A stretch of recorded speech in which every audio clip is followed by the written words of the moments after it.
कहीं ना कहीं अन्याय होगा, कहीं ना कहीं मतभेद हो रहा है। और इस मतभेद के कारण हो रहा है हमारे हमारे हमारे जो परिवार के जो लोग हैं, हमारे जो शोषित परिवार की जो बच्चियां हैं, उनके साथ कहीं ना कहीं अत्याचार हो रहा है। इस अत्याचार के खिलाफ अगर लड़ाई लड़ रहा है कोई, अगर इस पूरे भारत में अगर लड़ाई लड़ने के अगर कार्य कर रहा है, तो कहीं ना कहीं भीम आर्मी ये आप लोग देख रहे हैं। हमेशा आप लोग देख रहे हैं यूट्यूब से, जहां आपको जिस चैनल से आप लोग देख रहे हैं कि आपको पता चल रहा है कि चंद्रशेखर मेरे बड़े भाई वो काम कर रहे हैं। ये भीम आर्मी के तत्वाधान में 15 में बनाया गया भीम आर्मी का टीम, और आज पूरी तरह से पूरे विश्व में ही प्रख्यात है, आप लोग समझ सकते हैं। तो ये कहने का मतलब ये है कि हमारा जो समाज है कहीं ना कहीं एक दूसरे के साथ कहीं ना कहीं उलझा हुआ है। क्योंकि आप लोग देख सकते हैं, समझ सकते हैं कि हमारे आजादी को 77 साल हो गए, 76 साल, लेकिन फिर भी अभी आजाद हम लोग नहीं है। आजाद क्यों नहीं हम लोग हैं? कारण है हम लोगों के पास। कारण ये है कि हमारा कहीं ना कहीं हमारा जो हक हिस्सा है वो छीना जा रहा है, और हक हिस्सा छीना जा रहा है। इसके लिए सबसे बड़ा जो चीज है वो है एजुकेशन। अगर हम लोग शिक्षित नहीं होंगे ना, तो हम अपना हक अधिकार नहीं पहचान सकते, न जान सकते।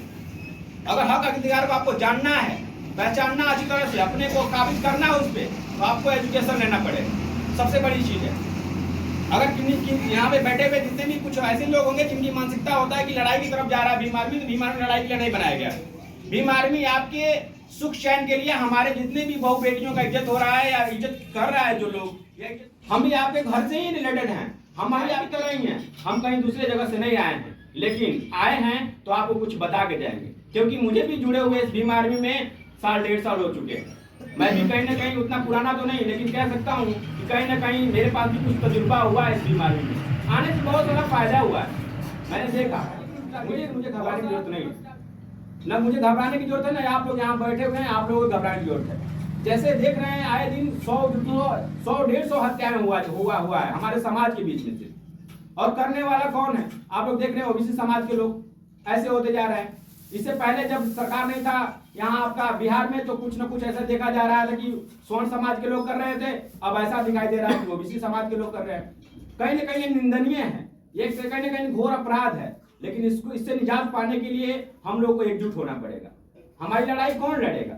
हमारी लड़ाई खुद हमें लड़ना पड़ेगा, हमें खुद समझना पड़ेगा कि, और संविधान के बारे में नहीं, आपको समझना होगा कि अगर संविधान अगर है, बाबा साहब ने अगर लिखा है संविधान, तो लिखने के तजुर्बे में आप ये भी देखेंगे कि उसको हक अधिकार की भी बातें बाबा साहब ने बताया। और बाबा साहब ने 3 बातें मुख्य आपको कहा है। हर लोग मनाते हैं, अम्बेडकर जयंती यहाँ भी मनाया जाता है, हर गाँव में मनाया जाता है। बहुत कम ही ऐसा गाँव होगा दलितों का जहाँ पे अम्बेडकर जी का जुलूस ना निकलता हो, चाहे मनाया न जाता होगा। बाबा साहब ने एक बातें कहा था, शिक्षित बनो, संगठित हो, संघर्ष करो।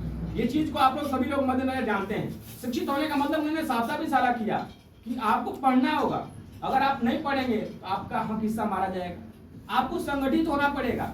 संगठित होने से ये फायदा होगा कि आप अगर एक जगह अगर संगठित होंगे, आपसे कोई लड़ने नहीं आएगा। क्योंकि एक अंगुली से आप लोग जितना दम नहीं लगा सकते हैं, ये 5 अंगुली मिल जाती है तो मुट्ठी बन जाती है। इस मुट्ठी से हम लोग अगर लड़ेंगे तो कहीं ना कहीं इसमें ज्यादा जोर आ जाता है। इस जोर को, जो जुल्म अत्याचार कर रहा है, इस मुट्ठी से हम लोग लड़ाई लड़ना है, इस संगठन से लड़ाई लड़ना है। हमें कहीं ना कहीं ये बेबस किया जाता है, ये भड़काया जाता है कि भीम आर्मी आप लोगों के लिए उकसाया जाता है, लोगों को भड़काता है, लोगों को इतना चीज बता देता है कि आप उसमें जाइएगा तो कहीं ना कहीं फंस जाइएगा। मैं आपसे वादा करता हूँ कि इसमें कोई नहीं फंसता है। दूसरा लोग होता है उकसाने वाला, आपके भीड़ का आपका सहारा लेकर के आपको फंसा देगा। अदरवाइज ऐसा नहीं है कि भीम आर्मी सिर्फ बना है इसके लिए, आप लोगों के लिए। आप लोग आए हैं, यहाँ पे आए हैं, हमारी बातें सुन रहे हैं, इसके लिए बहुत बहुत शुक्रिया आप लोगों का। और सबसे बड़ी चीज यहाँ है कि भीम आर्मी जो अभी संगठन कैमूर में चल रहा है, ये बहुत अभी स्ट्रॉन्ग होते जा रहा है। और हमें हक अधिकार की लड़ाई के लिए कौन जिम्मेदार है? हम खुद जिम्मेदार।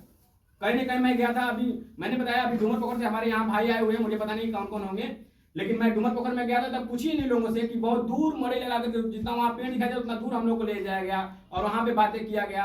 और वो भी लाइट बंद करके तालियां नहीं बजने दिया गया था। इसी डूमर पोखर की बात कर रहे हैं। पूछिए यहाँ जो भाई आए हुए हैं उस मीटिंग में होंगे तो लोग बताएंगे, तालियां नहीं बजने दिया गया था, इसलिए कि डर लगेगा उन लोगों को। किससे डरना है जी? 77 साल हो गया आजादी के, 1947 से हम लोग आजाद हैं। सोचिए कहाँ आप डर रहे हैं भाई? किससे डर है? मैंने इन लोग से बोला था उस समय खड़ा होकर के कि अगर किसी का हिम्मत है तो आए, बोलो जाकर के आप लोग की भीम आर्मी वाला आए हैं। किसी का हिम्मत है तो चट करके दिखाए, किसी का हिम्मत है तो कुछ बोल के दिखाए। लेकिन पूछिए इन लोगों से कि तालियां नहीं बजा था। मैं बता रहा हूँ, अभी आपका दुर्गावती प्रखंड में मैं एक जगह और मीटिंग करने के लिए गया था, भेड़िया में। और उस भेड़िया में 77 साल 76 साल हो गया आजादी का, पहला बार एक बार भी नहीं वहां से जुलूस निकला था बाबा साहब का, जयंती नहीं मनाया जाता। सोचिए आप 77 साल तक लोग अनपढ़ की तरह बात करते थे। गए हम लोग 10:30 बजे रात को, वहां से 11 बजे मैं अपने घर आया था, और आने के बाद वहां से पहला बार जुलूस निकला था, और दुर्गावती में सबसे बड़ा डीजे बांध के अगर आया था तो वो भेड़िया वाले लोग आए थे। और आज वहां से आया 77 साल के बाद, जब हम लोग 10 गांव प्रक्रिया के शुरू में, अभी दुर्गावती क्षेत्र में पूरा घूमना बाकी है, अभी इनके यहाँ बहुत ज्यादा बाकी है ना, अभी 4-5 ही अभी पंचायत हुआ है में भी हमारा लग रहा है, और इतना ही में अभी